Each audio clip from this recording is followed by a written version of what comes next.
Charlotte Adams. I'm the quantity specialist at Colorado Cleanup Corporation. So I got into the construction industry pretty much by accident. I was graduating college in 2014 with a degree in exploration geology, and all of the gas companies and mineral companies were not hiring unless you had a master's degree, and I'm like, nope, I'm not doing 2 more years of this. This has been hard enough.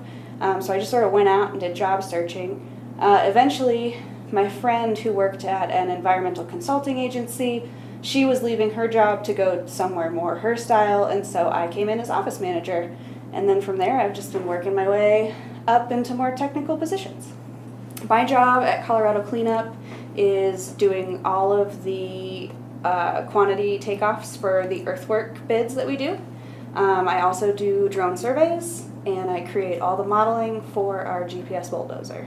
So what I do with drones is I go out to a site, I set up the drone, and it basically takes pictures straight down at the ground. And then that data goes into a portal where what I like to call my data wizards come in and make that usable data. So it tells me how much more dirt I need to move, how much dirt I have moved, and I can also do things like measure stockpiles. The purpose of knowing the quantities in this case is to track our progress. And the reason we want to track our progress is because A, we want to know how much work we still need to do, and B, we want to know how much dirt has either come onto the site or been removed from the site.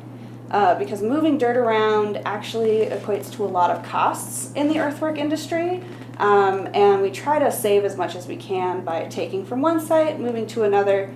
So the drone surveys help us say, how much can we take to go over to this site, so on and so forth. So one of the most visible projects that I've worked on is the tower in between the turntable lofts and Mile High Stadium. So it's called, I believe, 1990, and I actually bid that project and got to see it fully to completion. So that's one of the ones I'm proud of. I think the best part of my job would be finding my own little niche within the company.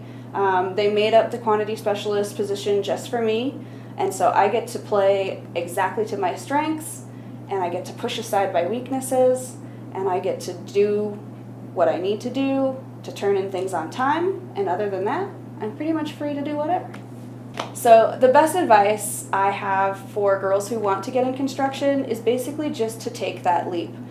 You don't have to have any experience starting off the bat. You'll learn on the job, and you'll learn by watching those around you. I actually subscribe to several forums online that discuss construction, and that is where I get a lot of my background information that I don't get from the office.